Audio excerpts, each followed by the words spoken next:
Assalamualaikum warahmatullahi wabarakatuh. Saya Gisvina Nurazizah, mahasiswi dari Universitas Teknologi Digital. Pada kesempatan kali ini akan mempresentasikan materi tentang komunikasi bisnis.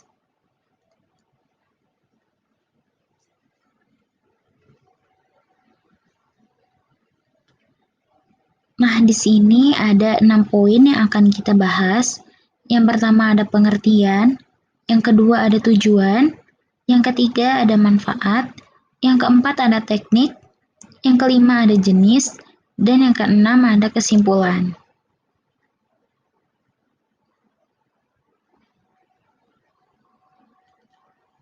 Untuk poin pertama, di sini ada pengertian.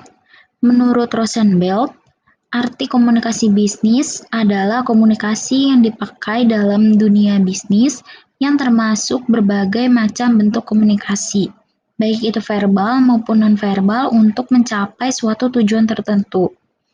Nah, secara umum, komunikasi bisnis merupakan salah satu hal yang penting dalam menjalankan suatu bisnis atau perusahaan.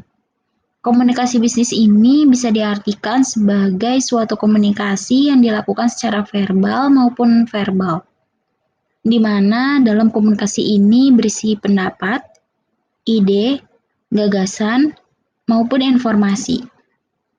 Komunikasi ini dapat dilakukan secara personal maupun impersonal.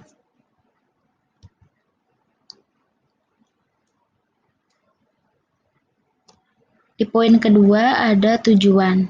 Di sini ada 3 poin dari tujuan komunikasi bisnis.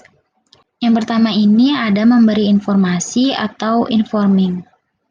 Nah, tujuan komunikasi bisnis yang pertama ini adalah memberikan informasi seputar dunia usaha dagang kepada pihak lain. Misalkan, seorang pemimpin perusahaan memerlukan beberapa staf administrasi baru di kantor cabang. Nah, untuk memperoleh pegawai yang diharapkan ini, perusahaan bisa membuat iklan lowongan kerja melalui berbagai media, seperti internet, majalah, surat kabar, atau bahkan di radio. Selanjutnya ada poin kedua, yakni melakukan persuasi atau persuading.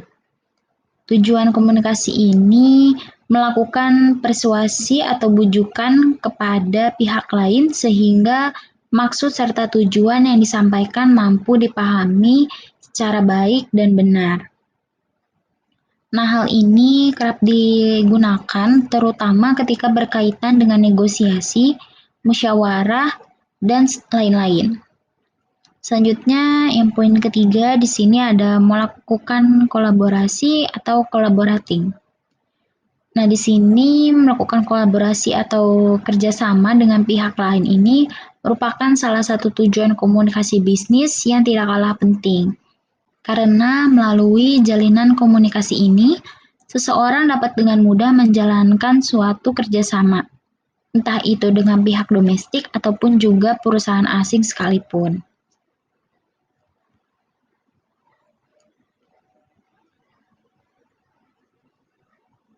Selanjutnya ada pembahasan kita yang ketiga, yakni ada manfaat. Manfaat ini sebenarnya ada banyak, tapi saya mengambil beberapa saja sebagai contoh. Yang pertama ini untuk mendorong produktivitas pegawai, yang kedua untuk mengatasi miskomunikasi, yang ketiga ada meningkatkan komunikasi antar departemen, yang keempat ada meningkatkan keterlibatan pegawai, yang kelima ada membangun budaya bisnis yang lebih baik, lalu yang terakhir ada mendukung upaya berbagai pengetahuan.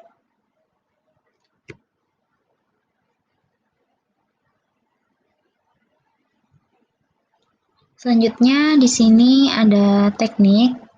Teknik di sini ada dibagi menjadi 3. Yang pertama ini ada teknik komunikasi bisnis secara verbal, yang dimana telah digunakan untuk mendiskusikan sebuah gagasan atau ide, mengekspresikan opini, menjawab pesanan, dan mendengar yang baik. Nah, komunikasi verbal ini yang efektif, yaitu tentang pesan yang disampaikan dapat diterima dan berani untuk mendapat sanggahan atau tanggapan terhadap pesan yang telah disampaikan. Nah, biasanya Kegiatan dari komunikasi bisnis verbal ini meliputi ada rapat, telepon resmi, meeting proyek, presentasi, dan lain sebagainya.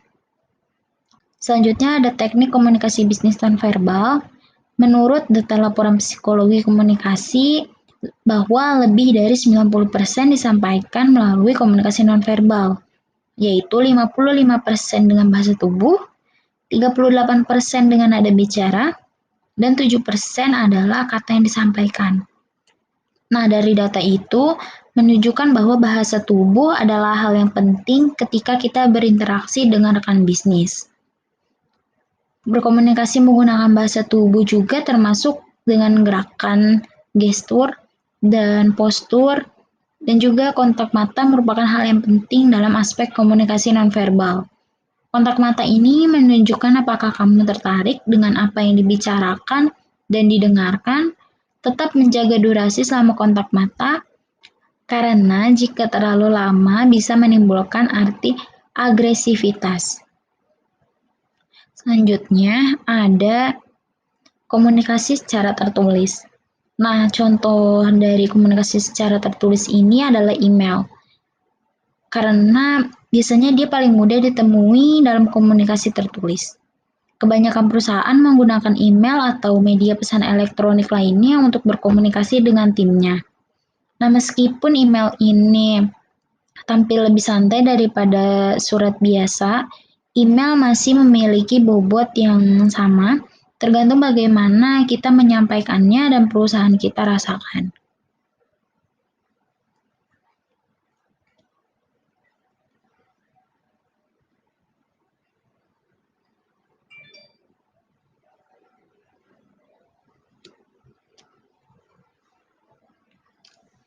Selanjutnya di sini ada jenis dari komunikasi bisnis.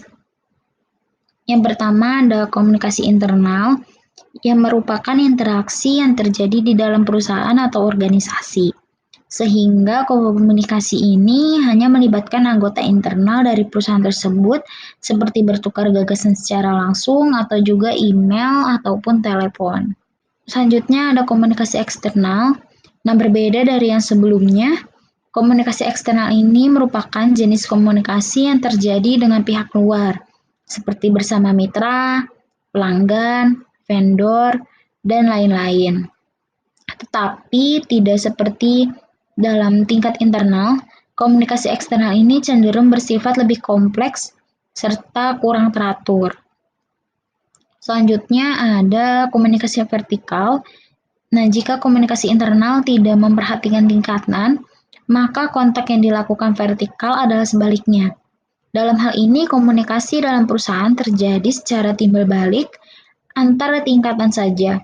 Misalnya komunikasi dengan direksi tanpa mengikutsertakan bawahan. Lalu selanjutnya ada komunikasi horizontal. Nah, salah satu jenis komunikasi dalam bisnis ini adalah tipe horizontal yang dilakukan di antara satu tingkatan atau jabatan. Biasanya jenis ini cenderung bersifat non-formal dan lebih santai dibanding komunikasi vertikal. Selanjutnya ada komunikasi dari atasan pada bawahan. Komunikasi satu ini bisa juga disebut sebagai komunikasi internal ke bawah. Dalam konteks tersebut, komunikasi haruslah memperhatikan jabatan atau tingkatan pada sebuah perusahaan. Misalnya komunikasi yang dilakukan seorang pimpinan kepada pegawainya. Selanjutnya ada komunikasi dari bawahan ke atasan. Nah, ini sebaliknya dari jenis yang sebelumnya. Jenis ini juga dikenal dengan jenis komunikasi internal ke atas. Sama dengan seperti sebelumnya, komunikasi ke atas memperhatikan tingkatan dalam perusahaan, sehingga tidak dapat dilakukan sembarangan. Contohnya adalah ketika pegawai memberikan laporan rutin kepada pimpinan atau atasan.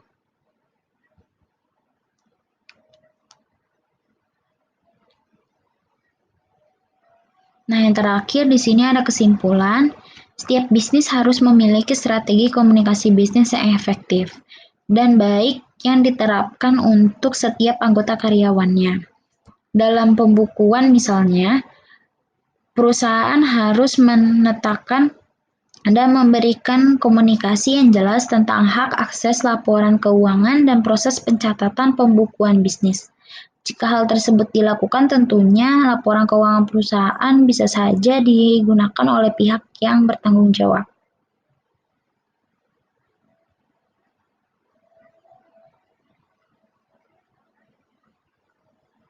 Sekian presentasi dari saya. Kurang lebihnya mohon maaf. Wassalamualaikum warahmatullahi wabarakatuh.